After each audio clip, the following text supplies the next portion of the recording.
Great stories, great reads, great audiobooks. Visit tomcransbooks.com for unique and compelling stories in paperback, ebook, and audiobook. That's Tom Crans Books. TOMKRANZ books.com.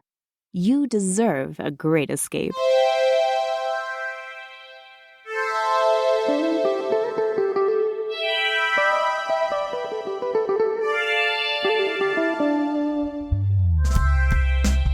Hello, everybody. Welcome back to the Independent Author Podcast. I'm Tom Crans, and I appreciate you listening and downloading my episodes.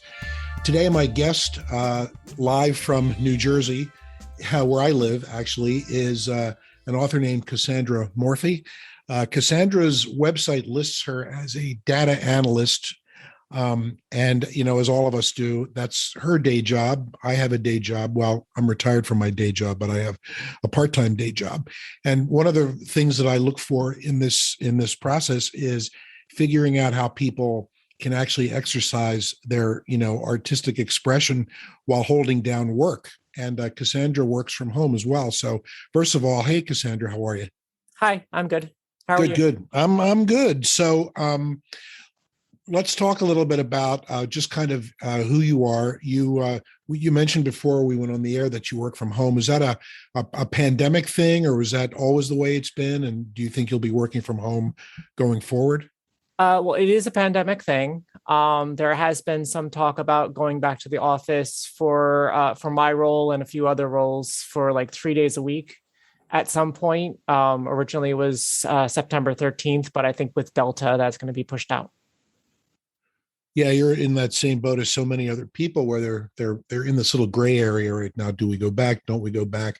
Yeah. As a data analyst, I don't know exactly what you do or who you do it for, but I'm guessing that 99%, if not all of it, is computer-based anyway. So working from home, I'm guessing works okay for you? Yeah. And I mean, with me specifically, like nobody on my team, none of my stakeholders are really in the office that I work out of. So it's like, why go back at all? I mean, I'd be doing the same exact thing that I'm doing here, doing at home. It's just I have an hour commute going in, an hour and a half commute going back, and sitting in an office that's never felt overly comfortable for me. I mean, like I have social anxiety disorder. I've dealt with it for most of my life. It's always an issue, always forefront in my mind, but I mean, like I have ways to mitigate it. I have ways around it, and just having to go into the office, especially with the commute that I have, because I mean, it's a train to a train, and the second train is the path, which is always overcrowded. Oh, so you commute to New York, I'm guessing then, right? Jersey City, actually. Okay, almost the same thing. Yeah, it's the other sixth borough. Right, exactly.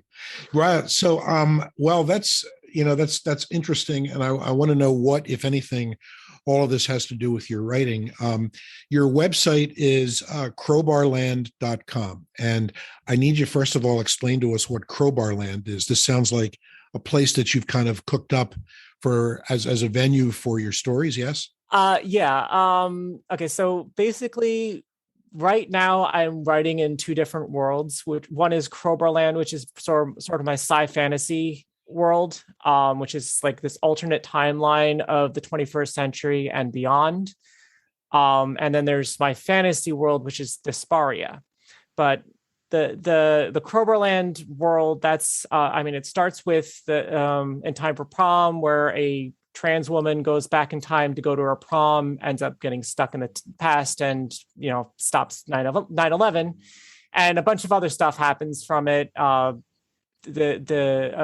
passing alien group became aware of Earth because of it, and a bunch of other like alien infections happen. Magic comes, demons and angels come, and all this other stuff. So it's like a lot of mishmash of different things. And like the first 8 books that I published last year, they're all this sort of anthology series going over all the things that had happened as part of this alternate timeline. Got it. So as I go through your website and I see all the books, I count 20 here. Is that right?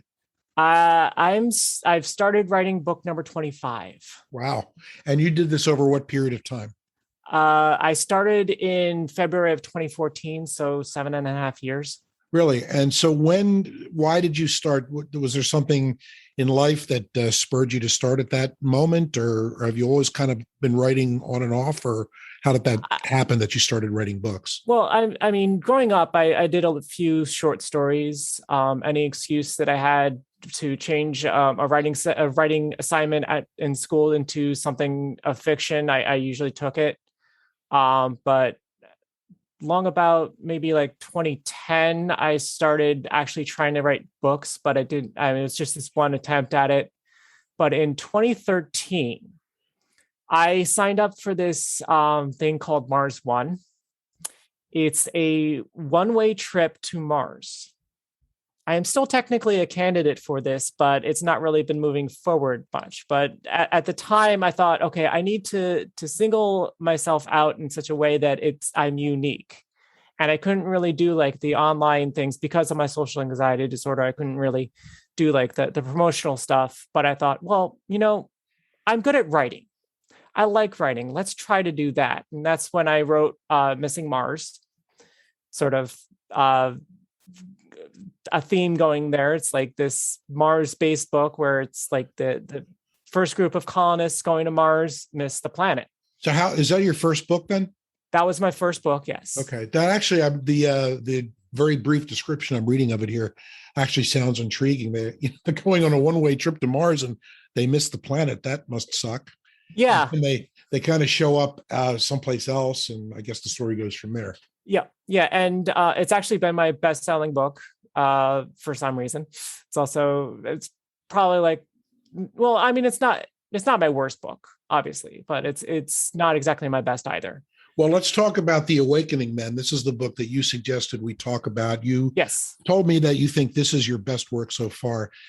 This seems like, at least by what I've read and the review that I read, and I haven't read the book, to be honest with you, but what I'm reading here, basically, it doesn't sound at the face of it that it's a fantasy. It sounds like it's almost a kind of a crime novel. It starts with this woman who apparently killed her ex-husband, and she's covered with blood. Now she's being interviewed by the police.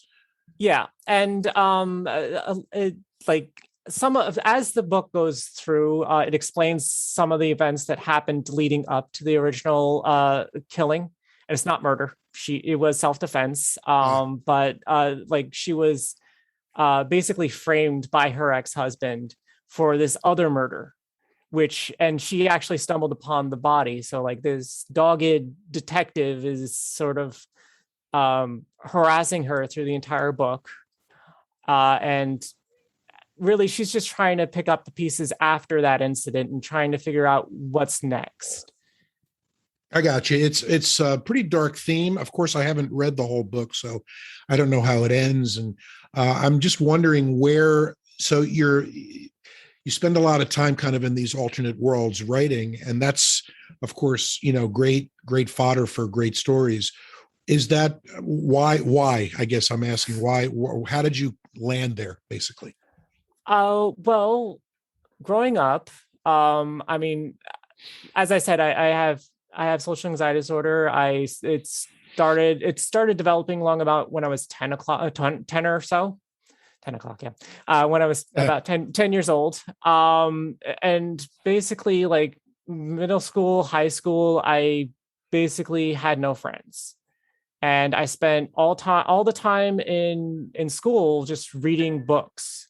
So like that's always been this aspect of my life, just reading the books, imagining myself in those worlds, imagining myself in other worlds, and just kind of recompiling and rehashing things over and over again. And part of that does come from my social anxiety disorder. Like if I have like this sort of embarrassment issue, I'll end up rehashing that instance multiple times.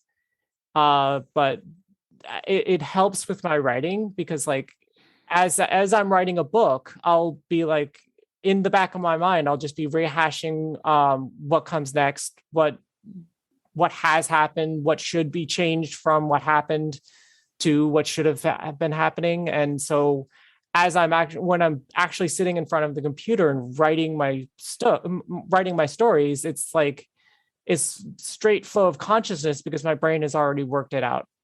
I see. So it really kind of started as an escape, for lack of a better word. And then you, I'm guessing, woke up one day and said, "Hey, I can write this. I can live, or I can write these stories."